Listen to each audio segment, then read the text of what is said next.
Shalom. Bonjour bien-aimés dans le Seigneur. Je suis Guillaume Elie, prophète de Jésus-Christ, résident en Côte d'Ivoire. Bien-aimés, je prends la parole ce matin pour répondre à une préoccupation qu'un frère m'a soumise dernièrement au sujet du rituel prophétique que le prophète Eli Pada a instruit les Ivoiriens de pratiquer. Et la personne me demandait mon avis. Je veux être scripturaire pour ne pas tomber dans une analyse charnelle. Qu'est-ce que Dieu dit au sujet de ces actions que nous appelons actions prophétiques? Sont-elles en conformité avec les principes bibliques, avec les principes de Dieu, avec les pratiques du royaume? C'est ce que nous allons chercher à voir ensemble. Alors, nous allons partir dans les Écritures. Et ce que j'ai répondu à ce frère, c'est que pour moi, il est établi que lorsqu'il y a un sujet de discussion entre plusieurs personnes qui partagent la même foi, il faut établir certaines choses. Les principes que Jésus nous donne et nous les explique de façon individuelle. Je veux dire que une connaissance n'est applicable que par rapport au degré de compréhension. Donc, il y a des personnes qui sont en 6e, il y a des personnes qui sont au CM2, il y a des personnes qui sont en terminale. Mais dans chaque classe, il y a une certaine connaissance qui est adaptée aux personnes. Et donc, si vous ne comprenez pas une chose et que vous la pratiquez, vous êtes sujet à beaucoup d'erreurs. C'est pourquoi je vais prendre le temps d'expliquer ce que le prophète Eli Pada a donné comme instruction. En 2020, Dieu m'avait donné une instruction de cette envergure pour la nation où on devait aller oindre des carrefours avec de l'huile en déclarant certaines paroles. Ce sont des actions qui sont inspirées. Ce sont des actions qui sont ponctuelles et que Dieu utilise, non pas de façon systématique, mais Dieu utilise pour pouvoir nous introduire dans une certaine dimension de la spiritualité. Donc,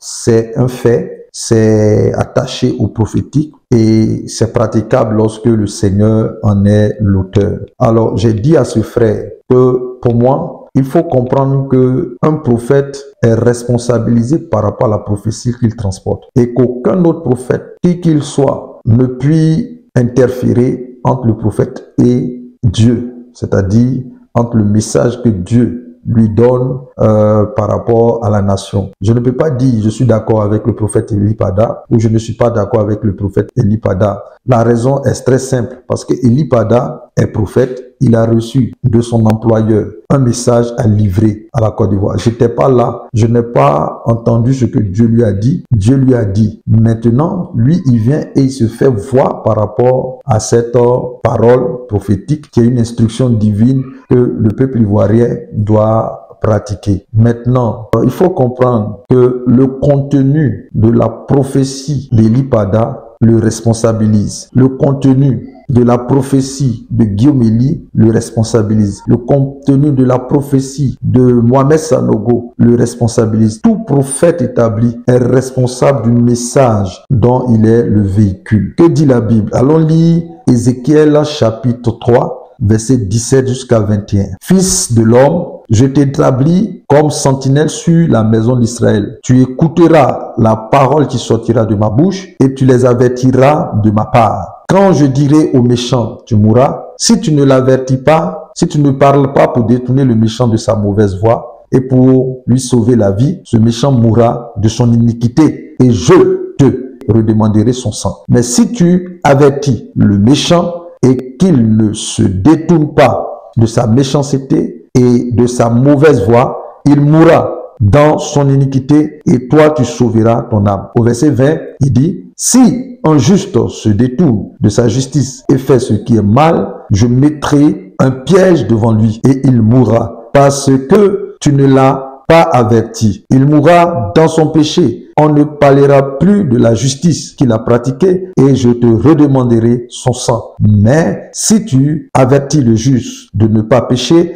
et qu'il ne pêche pas, il vivra parce qu'il s'est laissé avertir et toi, tu sauveras ton âme. Le prophète, dans cette dimension, il est lui-même engagé. Il engage son intégrité physique, morale. Il engage sa réputation. Il engage sa propre vie parce que Dieu la lie avec le message dont il est porteur. Donc, vous comprenez qu'il n'a même pas le choix. Le prophète n'a pas le choix. Il est obligé de dire ce que Dieu lui dit. Donc, un premier point que nous devons établir, c'est que le prophète Élie Pada, en amenant son message, il est d'abord responsabilisé par rapport au message qu'il a et par rapport aux personnes vers lesquelles il envoie ce message. Ça, c'est d'un point. Aucun prophète ne peut venir dire « Je ne suis pas d'accord avec ce que Élie Pada a fait. Je ne dis pas d'accord avec ce que Élie Pada a dit. » Ça, c'est la sagesse. Maintenant, nous allons établir une base biblique des choses. La Bible dit que nous devons marcher par la foi et non pas par la vue. 2 Corinthiens chapitre 5 verset 7 dit « Car nous marchons par la foi et non par la vue. » Cette foi, c'est-à-dire la base de notre foi, doit venir de la bouche de Christ. Ça, c'est Romains chapitre 10 verset 17. Ainsi, la foi vient de ce qu'on entend, et ce qu'on entend vient de la parole de Christ. De la parole de Christ. Donc, quand un prophète vient transportant la parole, tu dois t'assurer que cette parole vient de Christ. Donc, ce qu'on entend de Jésus-Christ, c'est ce qu'on appelle la révélation. Ça n'a rien à voir avec les Écritures. Ça n'a rien à voir avec la lettre, comme Paul l'appelle. C'est la révélation qui établit la foi. C'est le rhéma qui établit la foi. Donc, la révélation est d'abord personnelle à la personne qui la reçoit. Et la personne qui la reçoit a maintenant la capacité aussi de faire accepter cela à d'autres personnes qui ont le même esprit que lui. Donc, moi, je suis un messager. Élie Pada est un messager. Il a reçu un message par révélation. Par révélation. Et cette révélation personnelle qu'il a, lui, en la libérant, va maintenant affecter d'autres personnes qui sont disposées par le même esprit qui est en Élie Pada pour recevoir cette parole. Donc, c'est le Saint-Esprit qui va valider la parole qui est en Élie Pada et qui est en toi qui est le récepteur. Maintenant, si toi qui as le Saint-Esprit et que la parole que véhicule Élie Pada est charnelle, tu es capable de ressentir. Le Saint-Esprit est capable parce que c'est lui qui nous conduit dans la vérité. Et c'est le Saint-Esprit qui va nous donner la conviction de ce que celui qui transporte donc ce message est dans la vérité. Donc ce qu'on entend doit venir forcément de Jésus-Christ pour établir la foi. Romains 10, verset 17. Et ce qu'on entend de Jésus-Christ, c'est ce qu'on appelle la révélation. Galates chapitre 1, verset 12 dit « Car je ne l'ai ni reçu ni appris d'un homme, mais par une révélation de Jésus-Christ. » Donc Paul dit que ce qu'il a reçu et dont il est le porte-parole est une révélation de Jésus-Christ. Mais maintenant, la révélation, elle est personnelle et nous donne une conviction. C'est par la révélation, dit Éphésiens chapitre 3, verset 3, c'est par la révélation que j'ai eu connaissance du mystère sur lequel je viens d'écrire en peu de mots. C'est par révélation, le canal de la révélation. Donc Paul dit, il y a un mystère. Ce qui est un mystère, c'est voilé pour tout le monde. Mais lui, en passant du temps dans la présence de Dieu, il a reçu donc le décodage. Il a reçu donc la clé pour la compréhension de cette révélation. Et Paul l'a mis par écrit. Maintenant, c'est par conviction que nous devons agir. Donc j'ai dit à ce frère, si tu n'as pas de conviction par rapport à ce que le prophète Élie Pada a dit, ne le fais pas. Mais si tu as une conviction, ça veut dire que la parole est adressée à toi. Si tu as une conviction. Il dit, mais celui qui a des doutes au sujet de ce qu'il mange est condamné. Tout ce qui est fait avec doute va conduire à des effets négatifs. Mais celui qui a des doutes au sujet de ce qu'il mange est condamné parce qu'il n'agit pas par conviction. Parce qu'il n'agit pas par conviction. Tout ce qui n'est pas produit d'une conviction est péché. Romains 14, verset 23. Alors, faites toutes choses, chers Ivoiriens, par conviction. Par conviction. Maintenant, la question de savoir, prophète Élie, est-ce que tu as pratiqué ou bien tu vas pratiquer ce que le prophète Élie Pada a dit au sujet de prendre du vin pour faire une libation? Je vais vous répondre simplement, moi je l'ai déjà fait. Je l'ai déjà fait avant même que le prophète Élie Pada ne porte le message à la nation. Je l'ai déjà fait. Et je le fais souvent dans mes pratiques lorsque Dieu me donne l'instruction de le faire. Vous savez, le prophétique fonctionne avec des actions. Et nous sommes dans deux dimensions. L'homme est spirituel et il est matière. Quand tu agis sur le plan spirituel, il faut agir aussi sur le plan matériel. C'est pourquoi Dieu dit à Moïse, représente ce que je te montre dans le ciel, sur la terre, pour qu'il y ait une corrélation, une correspondance. Si l'onction doit venir habiter dans le tabernacle, tabernacle, il faut qu'il y ait un tabernacle physique sur la terre. Et le tabernacle physique sur la terre, c'est aujourd'hui, spirituellement, c'est l'homme.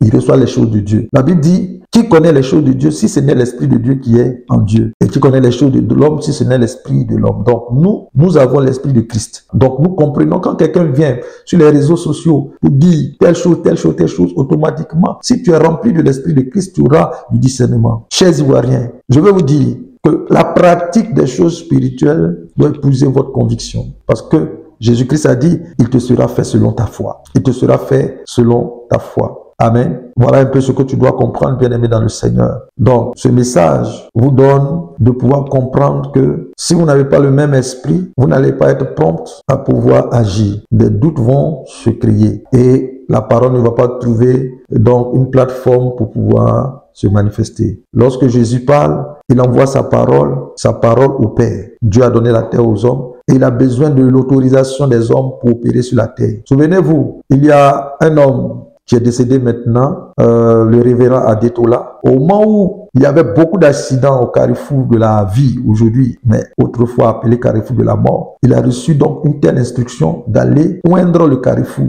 et donner un nom nouveau au carrefour de la vie. Parce que le carrefour était le carrefour de la mort. Et lorsqu'il a fait cela, depuis lors, il n'y a plus d'accident à ce carrefour-là parce qu'il y avait une entité qui opérait. Comprenez-le, chers Ivoiriens. La Côte d'Ivoire a été vendue à des esprits qui opèrent sur des territoires, sur la terre, qui opèrent dans les forêts, qui opèrent partout. Donc Dieu, pour pouvoir annuler ces choses, il a besoin aussi qu'on ouvre des portails spirituels. Et la libation dont le prophète Élie Pada a parlé, c'est une clé pour ouvrir des portes. J'ai fait une vidéo sur le sujet, dont je vais mettre le lien dans cette vidéo. Donc, vous devez comprendre, Dieu veut agir, mais il a besoin de venir agir sur quelque chose. Vous comprenez? Il est spirituel, mais il cherche un canal physique pour pouvoir opérer. Donc, je veux dire à tous les Ivoiriens, si Élie Pada, le prophète, est venu avec un message, je ne pense pas que c'est pour faire du tort à quelqu'un. Les occultistes, les mystiques, ils font ces pratiques. À chaque carrefour, vous voyez des canaris casser ces choses. C'est pour ouvrir des portails.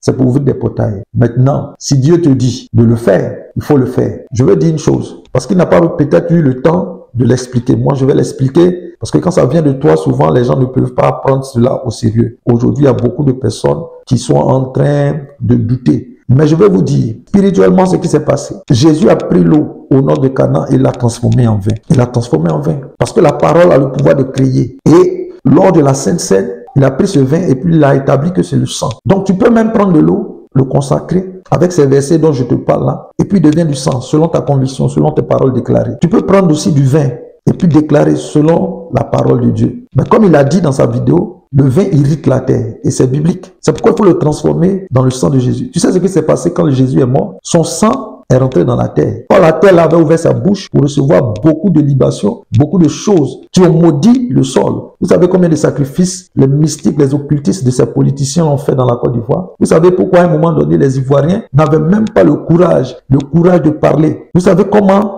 les choses se sont faites? C'est parce qu'il y a des personnes comme nous qui ont posé des actions sans que vous ne le sachiez. Nous avons posé des actions. Il y a des gens qui sont bloqués. Et quand j'entends des gens sur les réseaux sociaux qui parlent, non, quand tu es en Christ, tu es une nouvelle création, donc tu ne dois plus faire les choses de l'Ancien Testament. Vous n'avez jamais encore été devant des cas où le Seigneur te dit, prends cela. Mais pourquoi Jésus prend la salive? Pourquoi Jésus prend la salive pour mélanger à la terre? Vous ne critiquez pas ça. C'est des paroles prophétiques. Et les paroles prophétiques n'ont pas besoin de ton intelligence pour opérer. Ça a besoin juste de ton obéissance. Donc, il y a beaucoup de choses qui ont été faites là. La terre de Côte d'Ivoire, spirituellement, a été vendue. Et il refuse aux enfants de cette nation l'aide. Pourquoi? Parce qu'on a pris des Balaam d'autres pays, des sacrificateurs qui sont venus, qui ont versé du sang humain sur la Côte d'Ivoire, qui ont souillé le sol ivoirien. Or là où il y a souillure, Dieu s'éloigne. Donc nous, en le faisant avec le sang de Jésus, le sang qui est le plus pur, on va ouvrir des portes pour que Dieu puisse venir en Côte d'Ivoire. Faites-le. Cela va vous être avantageux. Moïse l'a fait avec le sang. Lorsqu'ils étaient en Égypte, il a fait le sang est puissant. Le sang de Jésus est puissant. La Bible dit, il crie plus que le sang d'Abel l'innocent. Voilà. Donc, je vous donne ces clés-là pour aussi asseoir votre conviction dans ce que vous êtes en train de faire. Parce que vous devez le faire, mais vous devez le faire avec conviction. Voilà. Donc, c'est le message que le Seigneur me donne. Il dit de venir appuyer les paroles de son serviteur, le prophète Élie Pada. Je bénis Dieu pour la vie de ce frère qui est à son poste, qui est à la brèche, quel que soit ce que les gens vont dire, ils n'ont pas encore connu le prophétique. Il y en a qui prophétisent. Il y a des pasteurs que je vois, des évangélistes que je vois qui prophétisent, mais ils ne sont pas encore prophètes. Ils ne sont pas prophètes. Et ils veulent expliquer les choses de prophète ou prophète. Donc faites attention, restez dans votre couloir, travaillez. Laissez-nous travailler. Ça fait des années qu'on est dans cette intercession-là. Vous venez de rentrer dedans. Calmez-vous. Donc je le dis pour que ceux qui viennent et puis qui de façon pernicieuse disent des paroles sur les réseaux sociaux pour attaquer les prophètes de Côte d'Ivoire. Faites attention, c'est grâce à nous que vous êtes encore debout. C'est grâce à nous que vous êtes encore debout. Prophètes de Côte d'Ivoire, il est temps de nous lever. Voilà, nous avons la connaissance suffisante, nous avons aussi l'onction suffisante pour faire ce travail. Kakou Sévérin là, il était plus prophète qu'enseignant. Donc comprenez, c'est les deux choses. On doit se mettre ensemble pour travailler, mais ne venez pas dénigrer le prophétique. Je ne permettrai pas ça. Je suis gardien et je reste à mon poste. C'était un message pour le corps du Christ, peuple de Côte d'Ivoire. Levez-vous. Vous devez pratiquer ces choses. Vous restez trop dans des histoires de considération humaine. Nous ne sommes plus dans une dimension humaine. Nous sommes dans une dimension surnaturelle. Vous avez trop de scrupules, Église de Côte d'Ivoire, et on vous enferme dans des choses pour ne pas que vous pratiquiez. Il y a la doctrine et il y a la spiritualité. Ces deux choses qui ont concouru pour que le ministère de Jésus-Christ ait de l'impact. Mais vous voulez retirer tout ce qui est rituel. Dans spirituel, il y a rituel. Vous devez comprendre cela. Si Dieu te dit, prends une pierre et fais ceci. Attends. Il y a des choses qu'on a faites, il y a des choses que Dieu nous a dit de faire. Mais le religieux va venir te dire c'est satanique. Tout ce qui vient de la bouche de Jésus-Christ n'est plus satanique. Dieu a dit à Pierre, regarde la nappe, tue et mange. Le religieux va dire non, c'est un juif, il ne doit pas. Et lui-même a commencé à voir ça comme ça. Mais Dieu a dit ce que moi j'ai dit. Quand Dieu dit là, ça veut dire que c'est sanctifié. Que Dieu vous bénisse abondamment. Je vais revenir ici avec un autre message. Parce que j'ai écrit un ouvrage sur ce sujet. Comment purifier la nation. Comment purifier la nation. J'ai écrit un ouvrage sur ce sujet et je vais vous donner des détails pour que vous puissiez aller voir ce livre et puis être béni. Que Dieu vous garde Côte d'Ivoire au nom de Jésus-Christ. Et donc je reste sur ces mots pour vous encourager à cultiver vous-même une intimité avec le Saint-Esprit qui va vous aider. Parce que dans cette saison, Satan est en train de créer la confusion. Or, Jésus-Christ veut enlever cette confusion. Il va enlever l'ivraie. Si tu es rempli du Saint-Esprit, rien d'autre ne peut te remplir. Vous comprenez? Dieu ne peut pas cohabiter avec Dagon. L'arche ne peut pas cohabiter avec Dagon. Si tu es rempli du Saint-Esprit, tu auras le discernement. Pour savoir si l'homme de Dieu qui est en face de toi, parce que moi je vois beaucoup d'hommes de Dieu que vous suivez sur les réseaux sociaux, mais qui ont une certaine dimension dans la manifestation, mais qui n'ont pas de sagesse, qui sont remplis d'un grand orgueil. Mais si tu n'as pas le discernement, tu ne vas pas voir ça. Tu vas le voir et tu vas dire, ah mais ça c'est un bon homme de Dieu. Ou bien ça c'est un bon enfant de Dieu. Ce ministère de dénonciation que vous avez commencé, c'est un ministère diabolique. Parce que c'est Satan qui accuse. Vous pouvez le faire. Mais si le but est de salir quelqu'un, la honte va venir sur vous. Cela n'est pas agréable à Dieu. Donc c'était mon message pour le corps du Christ. Restons unis. Le combat, c'est lorsque chacun sera en train de jouer son rôle dans cette machine et que nous allons renverser les principautés, les dominations établies sur la Côte d'Ivoire. Le combat, il est très spirituel, que les enfants se cachent et les grandes personnes vont se battre. Au nom de Jésus, j'ai parlé.